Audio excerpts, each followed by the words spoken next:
Graça e paz, meus queridos. Amém. A todos.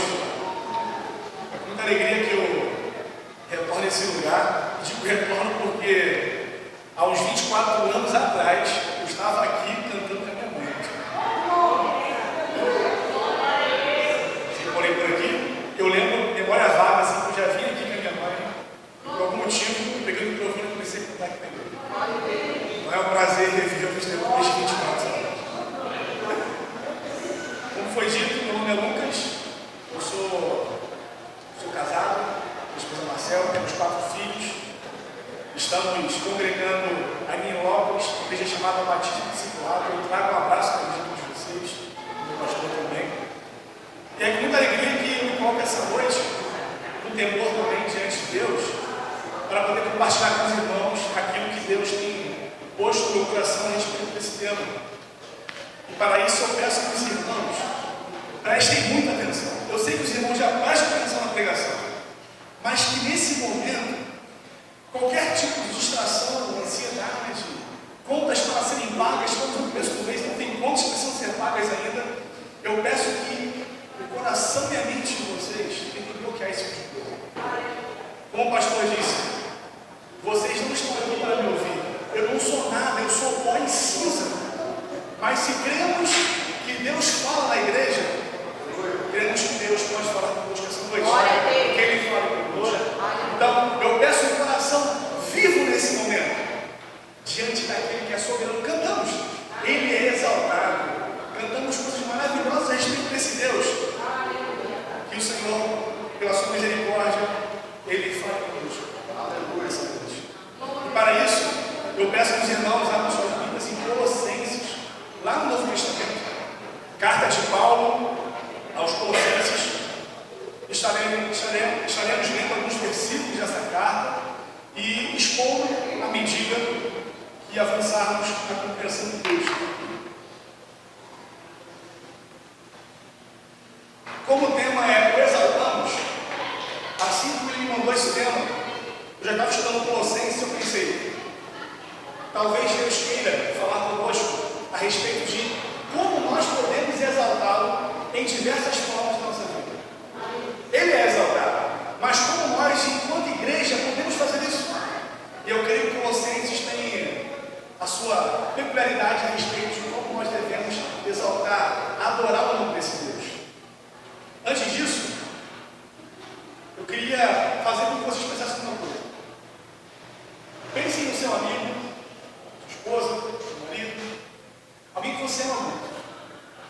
Essa pessoa vai fazer um aniversário.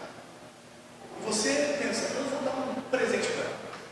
Só que essa pessoa, que você tanto ama, ela não gosta de camisa vermelha. Por algum motivo, ela não gosta daquilo. E você diz, já que eu vou comprar com o meu dinheiro, eu tenho o direito de comprar aquilo que eu acho que é certo. E eu vou e compro 30 camisas vermelhas. Chega uma pessoa e diz, aqui o seu presente. Eu te amo tanto. Uma pessoa vem e diz assim, rapaz, eu não gosto disso. Mas você pode dizer, não, eu comprei com o dinheiro, então recebo o presente. Nós sabemos que na vida isso não é possível. A minha esposa, eu sei o que ela gosta. Então, eu sou daquilo que ela gosta e compro aquilo que vai agradar ela. Por que com Deus deve ser diferente? Com Deus não é diferente. Deus, Ele recebe qualquer tipo de adoração? Obviamente não. Vamos tentar explicar esse contexto. Mas, a partir do momento que nós nos colocamos diante de Deus para exaltá-lo e adorá-lo, nós precisamos entender como esse Deus que está sentado no trono, Ele exige e recebe essa adoração. Aleluia. Assim como aquela pessoa que gosta da camisa vermelha, talvez Deus não goste de algumas coisas. Deus não é um homem carente do trono, desesperado por adoração. O nosso Deus, Ele é pleno. Ele não necessita de nada. E Ele exige nos seus termos a maneira como Ele deve ser adorado e exaltado. E é nisso que eu quero conversar com vocês essa noite. Então vamos, capítulo 1 de Colossenses, versículo 9. Preste atenção, porque Deus está falando. Por esta razão,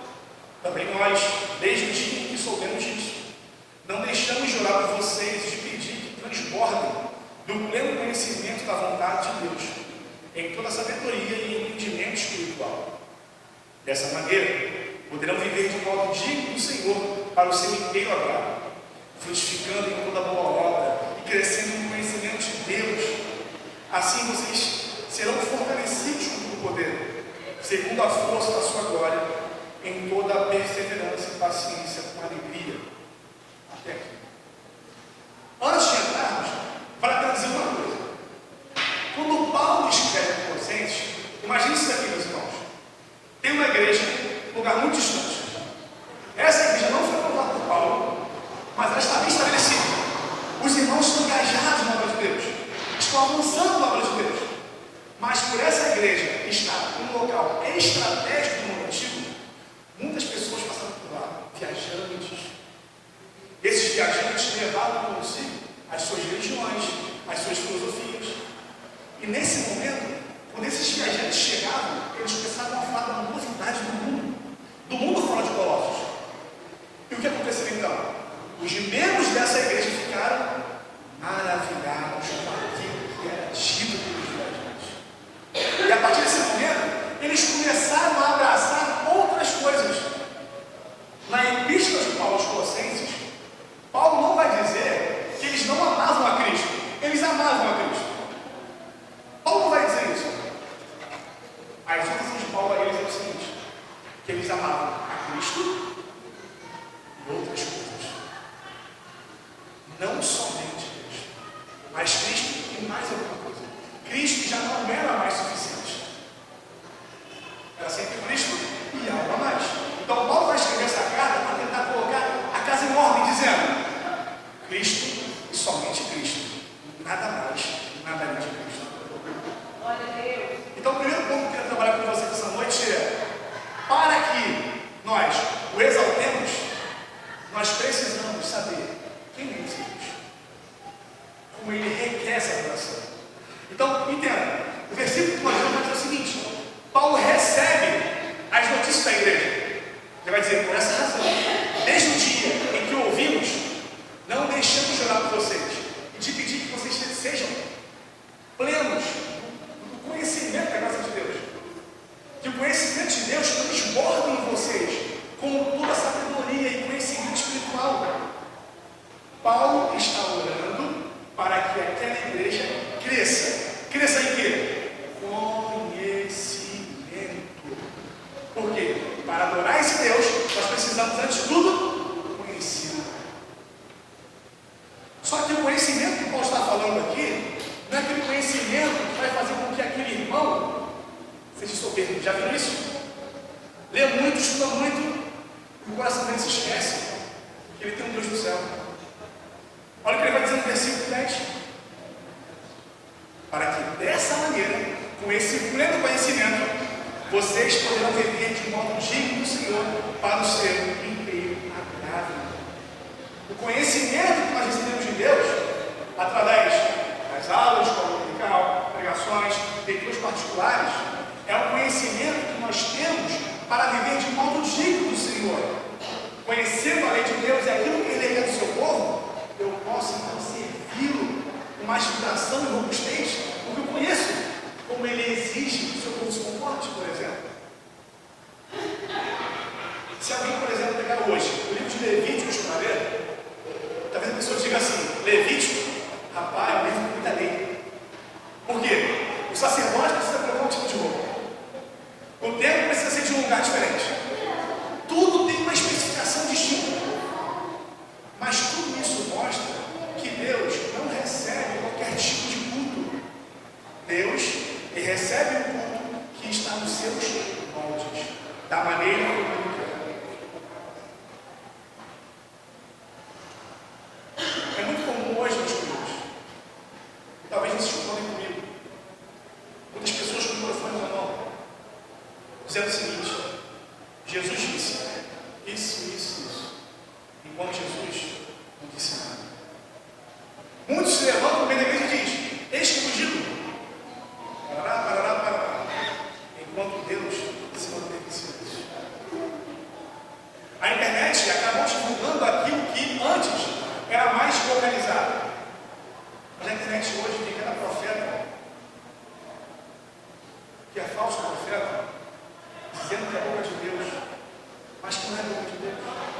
Aí a questão é, como nós podemos nos blindar dessas coisas?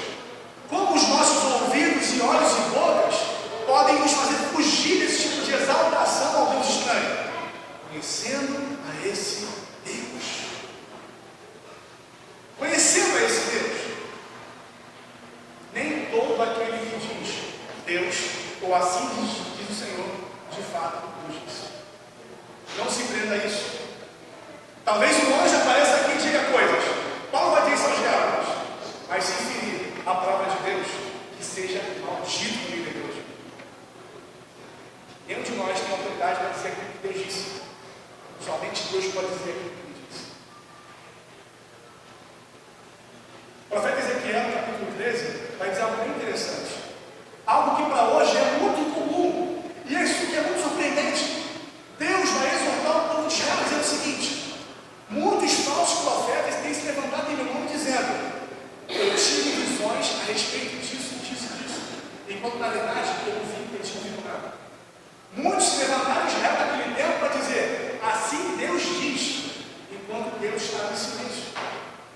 Mas Deus, Ezequiel 13, disse: o destino desses falsos profetas já está guardado.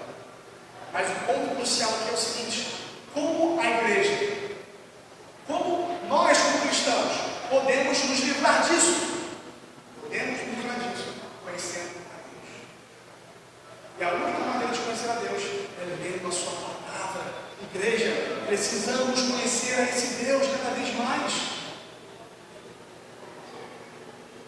Muitos dizem: hoje eu não tive tempo para ler a Bíblia. Você não teve um minuto no seu dia? Não teve um minuto.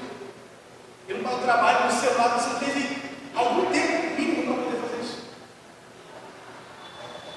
Precisamos conhecer o Senhor cada vez mais. Para que assim o nosso louvor a Ele e a nossa adoração a Ele sejam louvores e adorações a Deus. Porque talvez nós estejamos apresentando a Deus camisas vermelhas. Só que a camisa vermelha não gosta. Precisamos entender como Deus deseja ser adorado. Só vamos entender a sua palavra. Precisamos estudar mais a palavra de Deus. O apóstolo Paulo dizendo ao seu filho Timóteo, na segunda epístola, ele vai dizer o seguinte: Timóteo, fique tranquilo, porque nos últimos dias se levantarão alguns falsos profetas e algumas pessoas da própria igreja terão comichões nos seus ouvidos pelo ensino verdadeiro e procurarão cada um para si o seu profeta preferido, para que esse profeta profetize segundo a sua própria vontade, não aquilo que é realmente correto. Então, o primeiro ponto é esse: para que o exaltemos de fato, precisamos conhecê-lo de fato, conhecer, relação com esse Deus. Você conhece seu amigo? Você conhece sua esposa? Os seus filhos? Precisamos conhecer a Deus, para que assim saibamos como Ele deseja ser adorado. E que tipo de culto Ele recebe, gente. E o mais maravilhoso disso é que o Senhor Deus nos deixou tudo aqui. Não estamos desamparados, consegue perceber isso?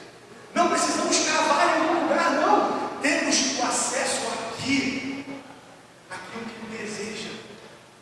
O coração quebrantado, por exemplo, o Senhor desperta. E daqueles adoradores, aquilo que agrada o seu coração, com outras coisas na sua palavra. Então esse é o primeiro ponto. Precisamos conhecer esse Deus para que o exaltemos de fato. Segundo ponto, ainda no capítulo 1, verso 17. Olha a sua Bíblia, verso 17 do capítulo 1, vai dizer o seguinte: Ele, que é o próprio Cristo, é antes de todas as coisas. Nele tudo subsiste. Esse versículo aqui é um dos meus preferidos, porque ele acaba escondendo uma verdade. Está traduzido em português, mas não conseguimos compreender somente nada. Ele é antes de todas as coisas e nele tudo subsiste. Cristo é antes de todas as coisas e em Cristo tudo subsiste. Mas o que seria tudo subsistir em Cristo? A palavra aqui no original, ela quer dizer o seguinte: que todas as coisas do universo, todas as coisas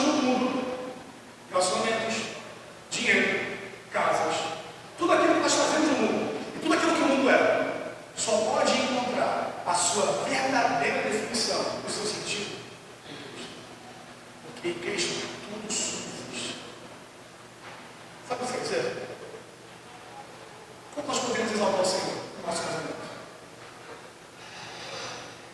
Entendeu?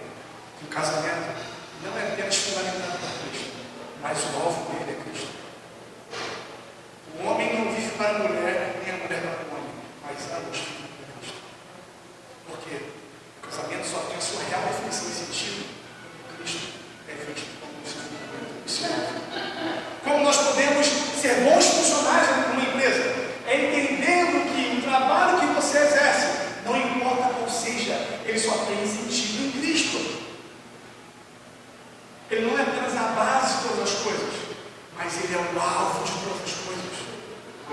Mas às vezes, o que acontece com a gente? Nós entendemos que esse ambiente é um ambiente de culto, e aqui está tudo muito em paz, tudo muito bom. Mas a partir do momento que nós colocamos os pés lá fora, parece que em algum nível a nossa mente desbloqueia e o interruptor destrava. Nós começamos a viver uma vida onde Cristo não fosse o Senhor. Por exemplo, estamos no início do mês. Eu brinquei no começo de contas a pagar. Talvez alguns aqui tenham contas a pagar que não fechou o mês ainda. Mas se Cristo for o fundamento do seu dinheiro, das suas contas, o seu coração ficará seguro em Cristo. Porque Ele é o Senhor. Não você, não eu. Então, uma das exaltações que nós podemos ter a Cristo é viver uma vida segundo Cristo. Uma vida de louvor a Cristo, de exaltação a Cristo. O marido exaltando a Cristo no casamento, a esposa exaltando a Cristo no casamento, o solteiro exaltando a Cristo na sua solteirice, o trabalhador exaltando a Cristo no seu trabalho, não passando a perna no patrão, não pegando coisas ilícitas, mas servindo bem. Não porque o seu patrão pode dar um esporro, mas porque ele tem o Senhor no céu que ele precisa orar. Cristo. Viver para Cristo é uma forma de exaltação. Já conheceram cristãos que vibravam por Cristo em qualquer coisa? Tudo era Cristo, tudo era motivo de oração. Precisamos ser assim. Precisamos ser vibrantes com a nossa fé. Cantamos aqui hoje, Ele é o Senhor, sua verdade sempre vai reinar. Meus queridos, pensem nisso durante um tempo. O mundo vai se passar. Esses prédios um dia não mais existirão. Pessoas que congregaram aqui, algumas já morreram, outras irão morrer. Pessoas passam, mas a verdade do Senhor prevalece. E através disso nós temos confiança de viver uma vida segundo Deus. Por quê? Por mais que nosso testemunho nos traga repreensões e maus olhares, se a verdade do Senhor ela é eterna, aquilo que eu faço em Deus também será eterno. Será contado na eternidade. Eu preciso de uma fé vibrante. Isso exalta o meu Senhor. É como alguém que não trabalha, só tem que não trabalha. Você é cristão? Aí você diz assim: se nós temos a verdadeira fé e o verdadeiro Deus que morreu e ressuscitou, a nossa resposta precisa ser muito mais vibrante do que essa. Está sentado. Toda a nossa vida precisa se voltar para Cristo. Pense na sua vida nesse momento. Será que você tem posto Cristo não apenas como uma base, mas um alvo da sua vida? Ou em alguns lugares você diz assim: aqui não, Cristo. Aqui deixa comigo. Aqui eu vejo. Não faça isso. Cristo. Somente Cristo. E assim nós podemos exaltar o Senhor, tendo o nosso Senhor Jesus Cristo como centro da nossa vida, o centro das nossas escolhas, o centro das nossas relações e relacionamentos. Leve Cristo em todas as coisas. E o segundo ponto, capítulo 2, em Colossenses ainda, capítulo 2, do verso 6 ao verso 10.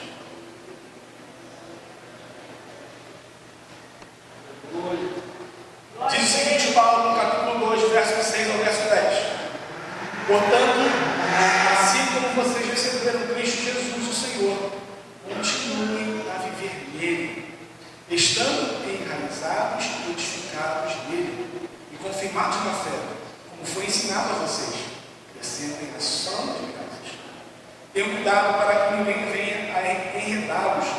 com sua filosofia e vãs sutilezas, conforme a tradição dos homens, conforme os rudimentos do mundo, e não segundo Cristo, porque nele habita corporalmente toda a plenitude da divindade.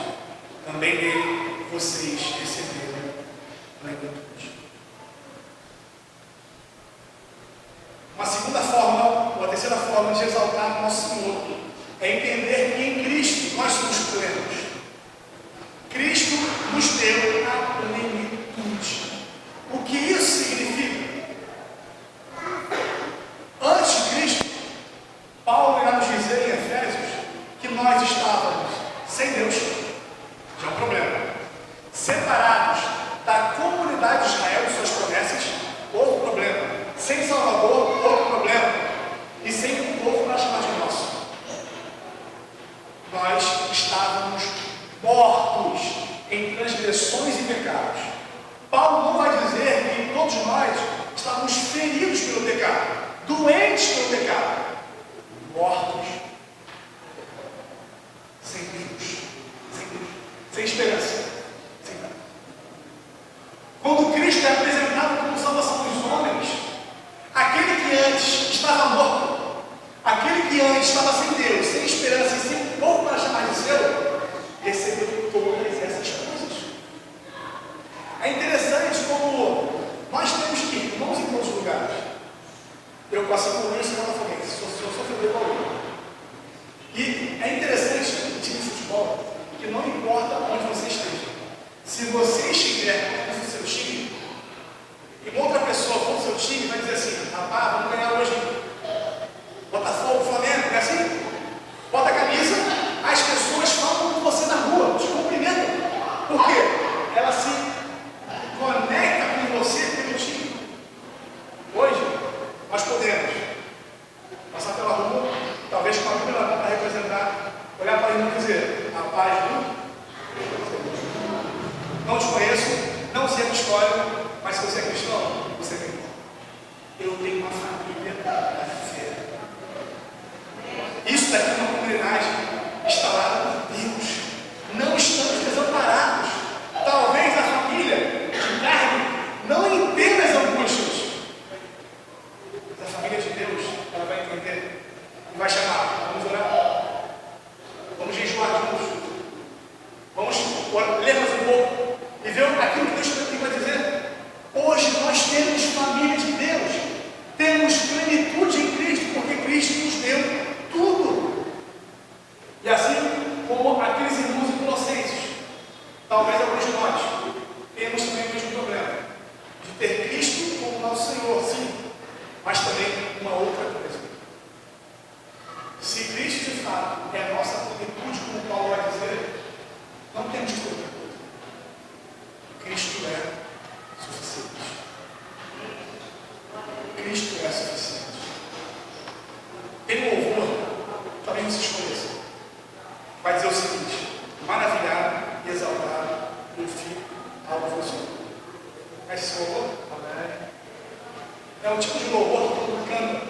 Sinceramente, essa parte eu canto como uma oração, porque por muitas vezes, eu confesso, eu não fiquei maravilhado ao ouvir de Jesus. O meu coração não vibrou tanto assim. Eu não fiquei extasiado. É muito normal. Jesus é meu Salvador.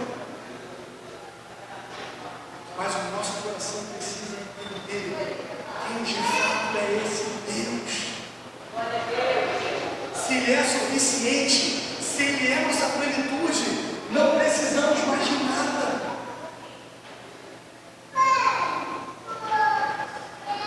Não precisamos de dinheiro. É importante o dinheiro, obviamente que é importante. Mas se o dinheiro acabar, temos Cristo.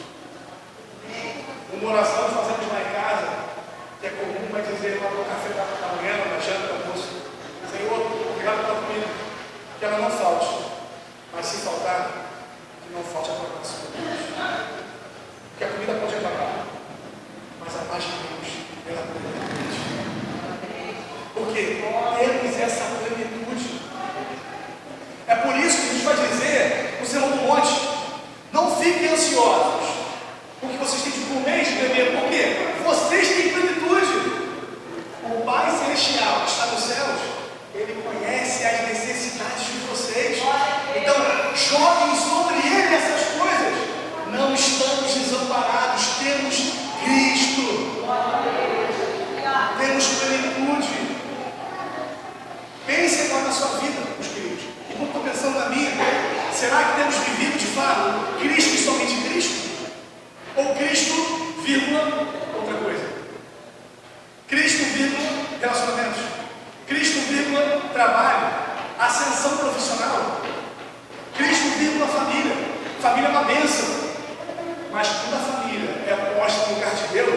que às vezes ela não pode comparecer com ela.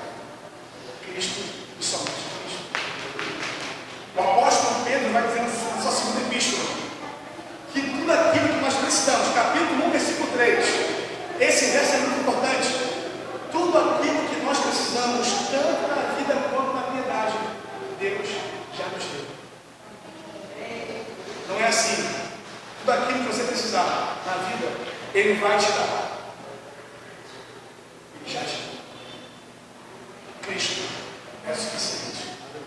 Cristo e somente Cristo. Ele é o nosso Senhor, o fundamento e aquele onde nós devemos ser investidos.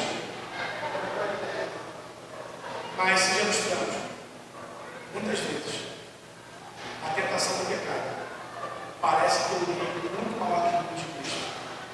Não é só comigo isso. Você vê o pecado, as propostas do pecado, e parece que aquilo é lindo demais, ao ponto de ofuscar o dentro de Cristo. Tem uma história da Bíblia que é muito importante, eu gosto muito dela, a história de Acã. O povo de Israel se deu uma ordem de, quando eles entrassem em Jericó, eles deveriam destruir tudo, deveriam queimar Jericó, nada deveria ser levado como despojo de guerra. Eles sabiam disso. Deus deu uma ordem a eles, mas quando Acã entra em Jericó, ele vai ver uma capa da Babilônia, que certamente era uma capa com um linho muito fino e muito grosso. Ele vê ouro e prata. Sabe o que ele faz? Tem um mandamento de Deus aqui: não pega nada, destrói nada. E a tentação aqui, isso é muito bonito. Isso não pode ser destruído. Então ele pega a capa, pega o ouro e a prata, e como nós, muitas vezes, Acã, ele cava um buraco na sua tenda. Tá. Nós cavamos buracos nos nossos corações, deixamos guardadinho aqui, sem saber de nada. Mas Deus está tudo. Então, Josué pergunta para Acã, meu filho, o que é que você fez, Acã? É como se fosse assim: Acã, você ouviu a voz de Deus. O mandamento foi claro, Acã, não pega nada. Por que você pegou? Acã parece que é muito sincero. Ele vai dizer assim: Josué, quando eu olhei a capa e o ouro, eu peguei. Porque era maravilhoso. Eu peguei. Só que o pecado de Acã fez com que 1000 israelitas morressem. Acã, sua família, são apedrejados. Sabe por quê? Porque por mais que Deus demonstre sua misericórdia, Deus não toma o culpado por inocente. Mas por que não faz isso? Por que não fez isso? E por que nós fazemos isso também? Temos a certeza, Deus não requer isso de mim. Mas quando é apresentado, eu faço. Tem um pastor Batista que é muito importante para mim, né, com formação teológica, espiritual. Ele vai dizer o seguinte: toda vez que o pecado te mostrar as suas propostas, Acã viu um ouro muito bonito, a capa muito bonita, que era muito rentável.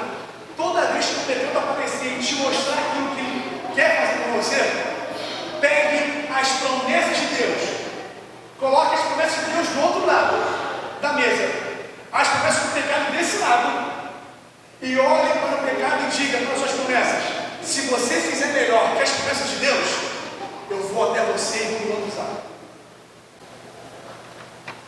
Mas as promessas de Deus são superiores a qualquer promessa. Glória a Deus. Glória a Deus. Pecado, você usufrui. Você é retirado daquilo que você usufrui. Nós sabemos que o salário do pecado é a morte, mas o dom gratuito de Deus é eterno. Então, diante desse contexto de plenitude, quando as propostas desse mundo chegarem entre nós, os nossos olhos brilharem, isso aqui é muito bom, eu vou até lá. Pai, no seu coração, traga a memória do estado de esperança. Pegue as promessas de Deus e diga para o pecado: essa melhor.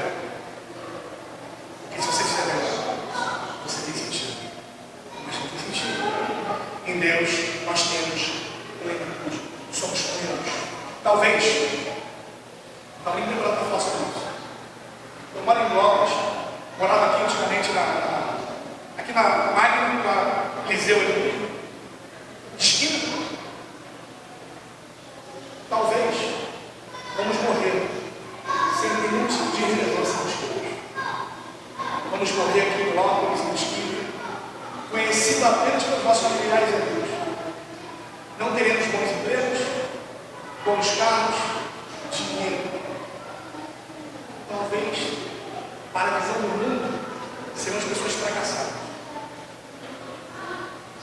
Mas teve um dia que André estava com João Batista. E João Batista viu Jesus passando.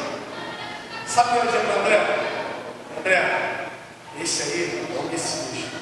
Siga ele. João vai dizer que André passou meio dia com Jesus. André é irmão de Pedro.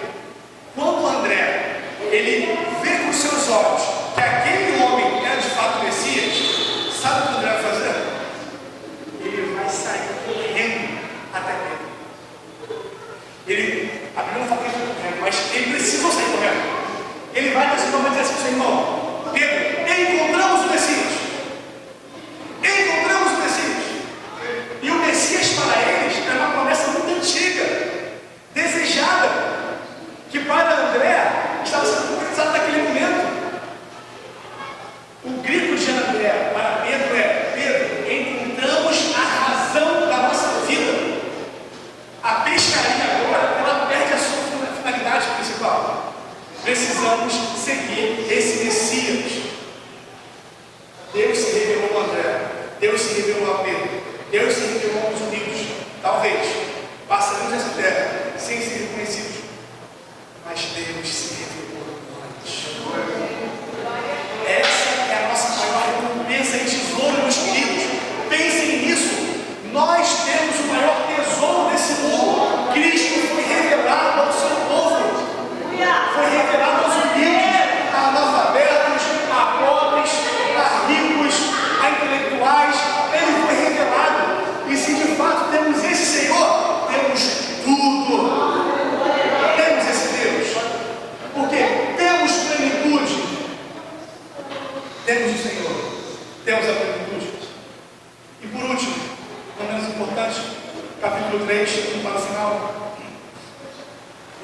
Capítulo 3 de Colossenses, Paulo vai dizer do versículo 1 ao versículo 4 o seguinte. Capítulo 3, versículo 4. Portanto, se vocês foram ressuscitados juntamente com Cristo, busquem as coisas lá do alto, onde Cristo vive, assentado à direita de Deus. Pensem nas coisas lá do alto e não nas coisas que são daqui da terra, porque vocês morreram e a vida de vocês está oculta juntamente com Cristo em Deus. Quando Cristo, que é a vida de vocês, se manifestar, então vocês também serão manifestados com Ele. A última forma de exaltarmos o nosso Senhor enquanto igreja, enquanto cristãos, é ter a eternidade gravada nos nossos olhos. Versículo 1. Portanto, se vocês foram ressuscitados. A pergunta que a gente faz é: tinha alguém ressuscitado naquela igreja? Tem pessoas que morreram, pessoas vivas. Mas a ressurreição que Paulo vai dizer aqui é a ressurreição prometida, a ressurreição do último dia. Mas entenda a visão de Paulo. Paulo está dizendo: vocês, de fato, não estão ressuscitados ainda, vocês não morreram. Cristo não voltou. Mas Paulo já enxerga aquela igreja de 15 anos como pessoas ressuscitadas. É como se ele já visse o William lá em unidade. William, você já é ressuscitado. Ele está aqui, mas você já é. Só que ainda não se manifestou, mas ele já é. Então, já que vocês foram ressuscitados por Cristo, vivam segundo essa ressurreição. Pense numa coisa. Vamos pensar claramente.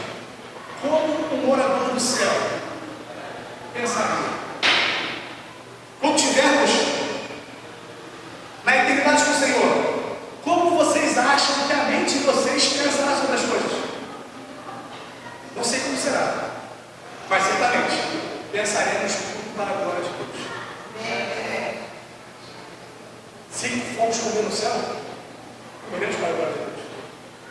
tiver um futebol no céu, você vai para a glória de Deus.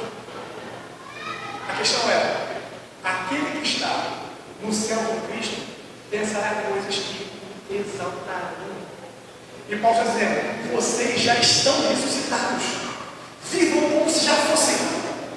Vivam nesse momento como cidadãos daquele tempo. Consegue entender isso? Vivam em carne como se já fossem exaltados, glorificados.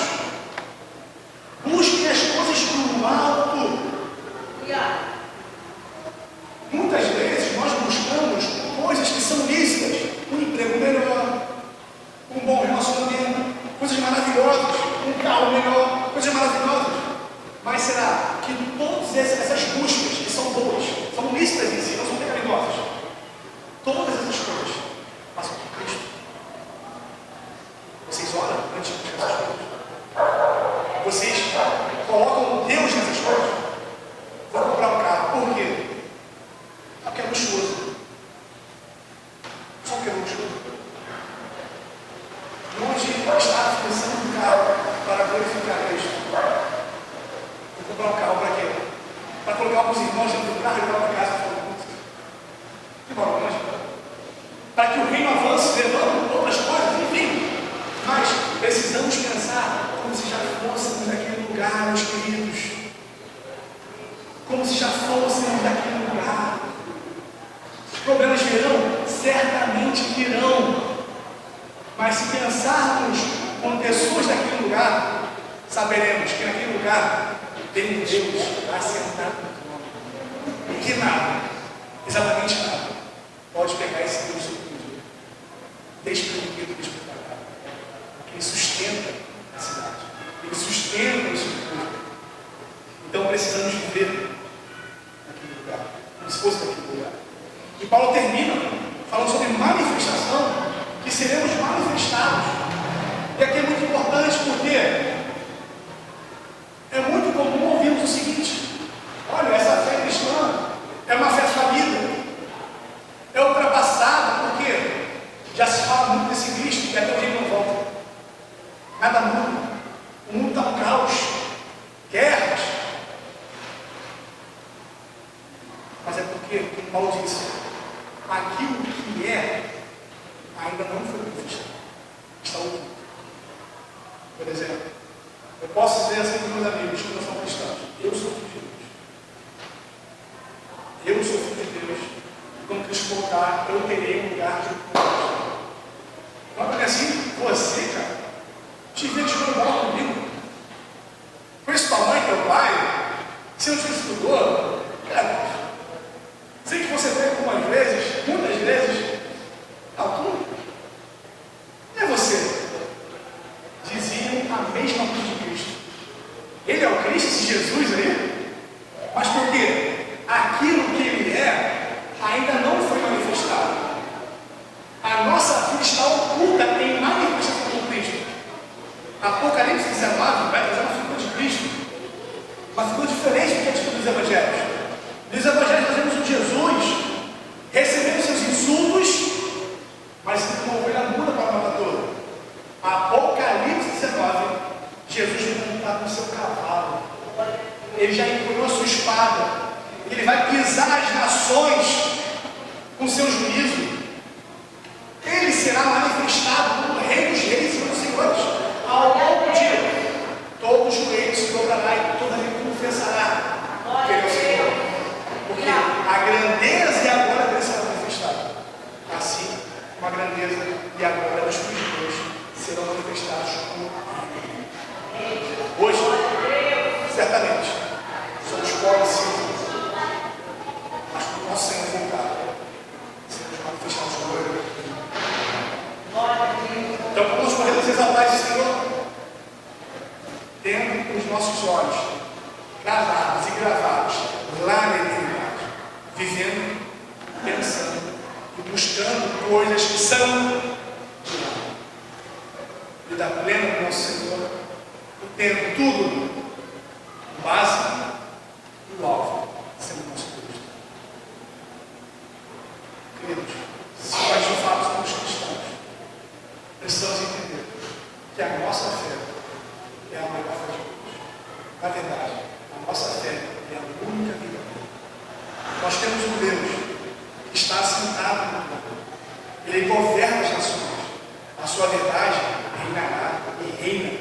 palavra do Senhor. E diante dessas verdades expostas, os nossos corações estejam mais vibrantes e confiantes em exaltar o Senhor em toda a nossa vida. Nosso Deus de graça. Nós oramos. Silêncio. Vamos orar. Senhor Deus, estamos na tua presença, Senhor, mais uma vez, entendendo que o Senhor está diante de nós e ouvir essa oração. Somos pó, somos cinza, limitados. O Senhor conhece as nossas falhas e pecados, Senhor. Mas clamamos a Ti essa noite, que o nosso coração seja forjado para Te glorificar em todas as coisas. Que o Senhor seja o nosso deleite, o nosso amor e o nosso prazer. Que nada nessa vida nos cative mais que o Senhor. Que o Senhor seja o amado das nossas almas, de fato, Deus. E que assim possamos Te exaltar, Te glorificar em toda a nossa vida. E no dia da nossa morte, venhamos dizer com graça: combatemos o bom combate, encerramos a carreira, glorificamos o nosso Deus e guardamos a fé. Nos ajude, Senhor. Nos dê graça para vivermos de uma forma que Te exalte e Te glorifique plenamente. É assim que oramos. No motivo.